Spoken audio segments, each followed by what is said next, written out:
friend. How does the day greet you? A visitor. How lovely. Oh, but where are my manners? I am Reynard Valtien, and this is my wife Sabine. Welcome to our home. We are delighted to meet you. Please join us for dinner, enjoy our hospitality, and don't mind the mess. I'm sure you'll prove to be as entertaining company as our last guests. Do tell me, are you a student of necromancy or just passing through? Our apologies, but if one is as close to immortality as we are, one hardly notices. It's a funny thing how power makes one disregard the earthly worries. I foresee this place becoming quite disorganized after I finally rid myself of my fleshy weaknesses. Maybe we should consider creating a servant to do the cleaning for us for when we cease to care entirely. Why, yes, quite interesting material, though they weren't as ready to accept our hospitality as you seem to be. That's to be expected of these temple fanatics, but it's disturbing nonetheless. We had to lock them up downstairs. Truly, we rarely get any polite visitors, but that's not really a problem. They usually provide quality entertainment or interesting material to study regardless of their intentions. And if they're a real nuisance, we just turn them into furniture. You're not? No problem. Sabine and I have practiced the dark arts for over a century now. In fact, if everything goes according to plan, we'll be immortal together in the not-too-distant future, perfectly protected by each other's greatest weakness.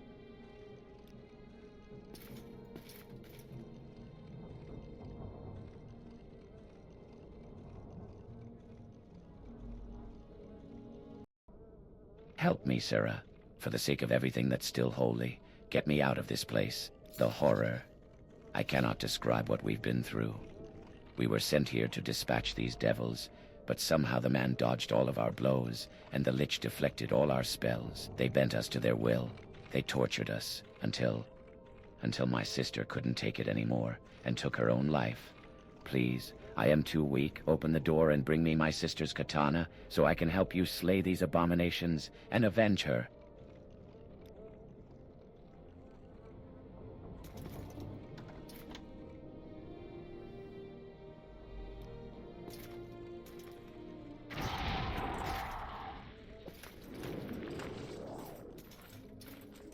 Nerevarine, Tui, lies and superstition.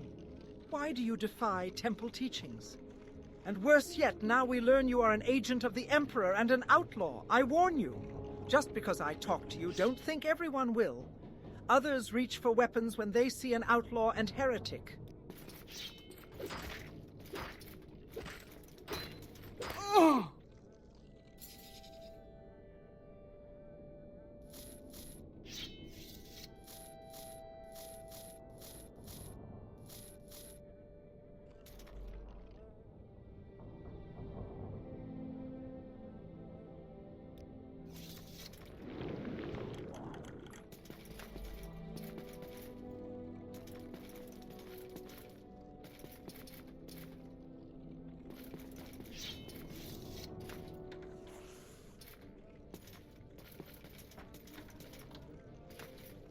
Now she was reanimated, and then you struck her down. Oh, I can't take this anymore. You are right. I'm sorry. Thank you for retreating her weapon. Now we need to slay these abominations. My sister and I were trained to battle dark mages like these, and while we failed at our first attempt, I think I have figured out why they were able to resist our assault. Leeches have, through profane and blasphemous rites, managed to extract their souls from their bodies. Because of that, they are highly resistant to any kind of magical attack.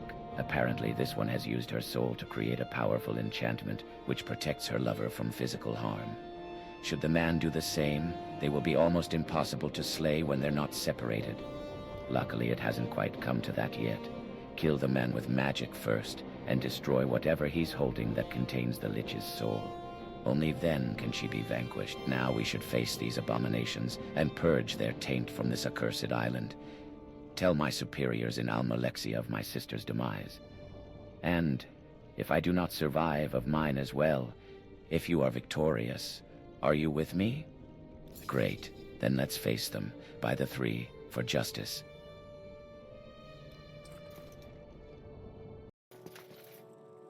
Good blessings. Have you come to bring us something special to drink? I prayed to the gods, not sure which ones, but someone to bring us the Outlamate party starter. Have you ever heard of ancient Dagoth brandy? Have you found us some of that sweet, sweet ancient Dagos brandy, Sarah? Capital. Look at these beauties, and the smell is divine. I will hand these out to everyone, and here, one for yourself. We won't start until you do. Are you ready? I see you're the one who can handle his liquor. Anyway, it's time for us to leave. Goodbye. It's been a great time.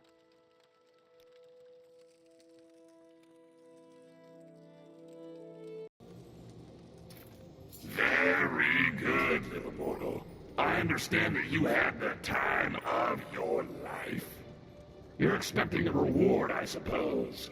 A party gift for you to remember Uncle Sanguine by. This is where I take my leave. I'm off to spice up another mortal's dull, dull life. Take care. I have a feeling that you and I are about to become very close. Just one dose should do it. It's been... Do you have the Black Drake? At last. Give it to me. Thank you. And as promised, your reward, my staff, and my eternal gratitude. Now, let us never speak of this again. Yes, thank you. Is there something else we can discuss? I'm busy at the moment, but if you're interested in the usurper's invasion of Anvil and his deployment of necromancy, I can sell you a copy of my book on the topic. As a fellow member of the guild, you can get it for 300 gold. Would you like it? Very good. That book will tell you all you need to know about the invasion of the Comoran usurper. She's fine enough. Enthusiastic. Not much for scholarship. She's more like you. Earned her rank with acts of daring, fireballs, skull bashing. You'll get along, I'm sure. Yes, I'm a necromancer. Kezia sent you? Yes, I have her crystal ball ready. But first, we need to discuss the matter of payment. I require the soul of a Barrow Guard Minotaur for my studies. I believe you can find one in the 40th Barrow. It's just northeast of the Second Empire ruin, Eumaeus, which I will mark on your map. Welcome to the Imperial Astrological Society. Are you here to learn about astrology or mysticism? Or did you come here with news from the city guard regarding the overgrown tree out in front? The Imperial Astrological Society is a chartered imperial organization tasked with studying the heavens. The society publishes almanacs on celestial events for farmers, sailors, and mages, and tracks auspicious dates for rituals and summonings. Society halls are often found in port cities and centers of scholarly learning. You are generous, and your judgment is good. Almanacs are useful books that detail the movement of the constellations, track eclipses and occultations over time, and predict auspicious times for planters, travelers, mages, and sailors to conduct their affairs. The Imperial Astrological Society is chartered by the Empire to produce almanacs for official and private use, but many booksellers sell them as well. The masked captain has attacked again, taking a king's ransom's worth of silk from a ship bound for Wayrest. When are the authorities going to do something about him? Our leader, Cyrodil, has been filing complaints with the city guard regarding that tree for a while. If you have any news, or you'd like to speak with Sari about it, you can find her upstairs. She's probably outside on the balcony, looking through a telescope.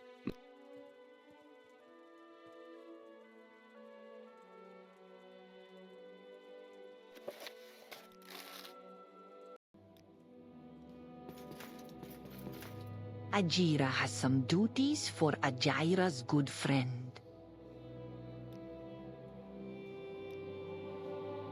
Ajira has no duties for friend. but she is ready to tell you a secret. Ajira knows all about the Staff of Magnus. Ajira knows the Staff of Magnus is in Asu. It is a cave on the slopes of Mount Kand, just northwest of Molag Mar.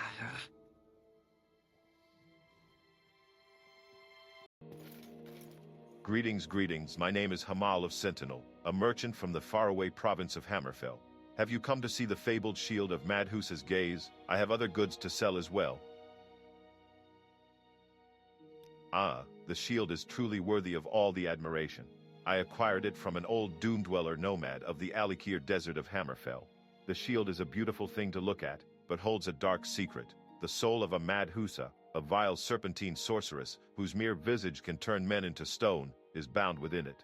There's no telling what strange properties the soul of a Madhusa may have, but I would avoid looking directly at the shield for too long. You are generous, and your judgment is good. Have you heard of the Wayrest painter Neil Jaimont? He's famous. Came in with King Helseth's entourage, so I heard, seeking exotic inspiration for his work. He set up a workshop in his house next to the Mages Guild here in Old Ebonheart. Emilia Vesici, one of the local guards, has been trying to commission a painting from him. The guards, exemplar at the Grand Chapel of Talos, they are the Imperial cult's very own religious militia, recruited from among the pious soldiers of the Legion. They are fiercely loyal to the primate and will not hesitate to kill and die for him. I hear they chew the roots of a sacred plant that grants them keener senses and greater strength.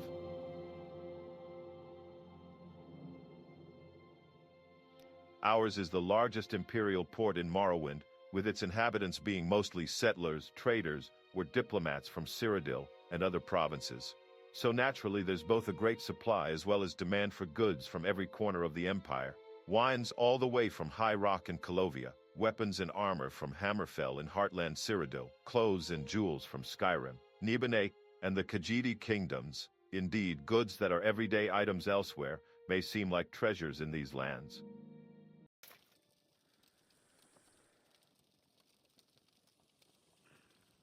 They call me Laughs with Emperor, and they call him Pelagius. I'm an entertainer in service of her ladyship, and he's, well, a rat. Immigrants from Heartland Cyrodil in search of a new beginning often do business with the East Empire Company. Their offices in the Plaza District sell deeds to valuable farmland and even gold mines if you're interested in manual labor. Ever since the late King Lethen opened Vardenfell to settlement, immigrants from all over Tamriel have flooded into Old Ebonheart, making their way north. Why anyone would want to settle that blighted rock is beyond me. Dark elves often belong to so-called great houses. There are 5 of them, but House Lalo, being the house that sired our good King Helseth, is the most important one. Old Ebonheart is a beacon of Cyrodilic civilization in the alien province of Morrowind, while the lands outside are riven with house warfare, ash storms, and the machinations of strange gods. Within these walls, the cosmopolitan and enterprising spirit of imperial culture thrives. Here, the imperial cult reigns supreme, and the emperor's law is the only law. Our city has prospered in this way for centuries, symbolizing progress in the land of the Dark Elves. Time to talk? I've a few minutes. Speak freely, traveler. We're all fellow citizens within these walls. Yes, that may be some help. Almas Thur is a temple stronghold that guards the only bridge across the Thur River. It lies to the south of Old Ebonheart, west of Almalexia, and north of Lake Andoran.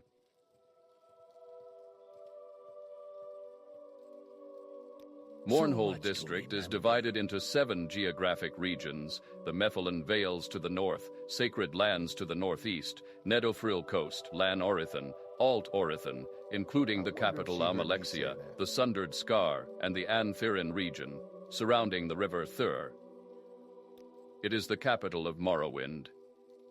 Shells from the Talvani cephalopods are prized trophies among fishermen and shipmasters. They're often kept as good luck charms by the superstitious seafarers. Those of a more practical mind will appreciate it for its useful effects in the hands of a skilled alchemist. The Lan-Orethan River Valley is formed by the two easternmost branches of the Orethan River. Unlike the Alt-Orethan around Amalexia, marked by plains and rocky outcroppings, the Lan-Orethan Valley is filled with a lush forest that stretches from its northernmost point at the stronghold of Byzandrian down the length of the river to its mouth, in Dashan district. The density of the forest means it can be easy to get lost, so take care when wandering. Byzandrian is an ancient Dunmer fortress that perches on the cliffs overlooking the northern reach of the Lan-Orethan forest. It still maintains a small garrison of Induril guardsmen. In times of crises past, it would be used as a mustering point for the people of the Lan-Orethan. On the far east of Mournhold district is the Netherthril coast, a thin strip of grassland and cliffs between the Lan-Orethan and the sea. The most notable landmark in the region is the island of Gorn. There are no major ports in the region, but the villages of Seater and Enamordane lie along the coast. Most seaborne commerce comes direct to the heartlands of Morrowind along the Orethan River system, or has already been unloaded at the ports of Haustrez. Our city is an important trade hub and a haven for imperial citizens and settlers. Here tradesmen band together in local guild halls and abolitionists speak openly in the streets, free from persecution. Sure, we have our share of paupers and miscreants down by the docks, but altogether our city is safe and prosperous. Just compare that to the native Dark Elves. Their bickering clans know nothing of peace. Seatur is a small fishing village on the Netherthril coast. So much to remember. Silt striders carry passengers and cargo between settlements on the Sundered Scar stretches along the inner sea coast from Azura's Bay, where you'll find the settlement of Darvanus, all the way along to Anthirin. The Fur River is a river flowing from just southwest of the city of Narcissus up into the inner sea. It's a major route of trade connecting such diverse ports as Old Ebonheart, the Induril cargo port Amra, the Hlalu capital Narcissus, and Ald Horik. The holy city of Almas Thur sits in the middle of the Anthirin, the northernmost region that the Thur River runs through, with several smaller Halu and Indoril settlements dotting the landscape. Enamordane is a small town on the Netherthril coast. Yes, he has a room here. Why do you ask? Gorn is the name of a large island that lies a short distance off the eastern coast of Morrowind. A small town that shares the isle's name can be found there. Way too many questions. The last batch of Legion recruits were ordered straight for Cyrodil after their basic training ended. Everybody is wondering if that will be the case with the next batch and the batch after that. Some faint-hearted souls are even worried that if the unrest in Cyrodil City continues to grow, they might call the Legions back altogether, but that's unlikely. Do yourself a favor and get a decent weapon before trudging off into the wretched wilds outside the gates. I've heard all sorts of horror stories from travelers making their way between the cities. Bandits raiding caravans, rogue mages raiding caravans, vampires raiding caravans, even caravans raiding other caravans. Despite the Empire's presence, it would seem that the people of Morrowind have still a thing or two to learn about peace and harmony. The sewers that run underneath Old Ebonheart provide shelter for the most wretched of citizens.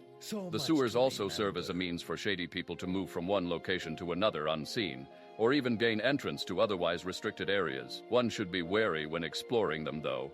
There's no telling what's lurking in the dark. Western sorcerers often have a hard time adjusting to life in the East. The Dark Elves have a fanatical approach to the use of magic, and one must constantly struggle to remember what they think is a punishable heresy and what is acceptable.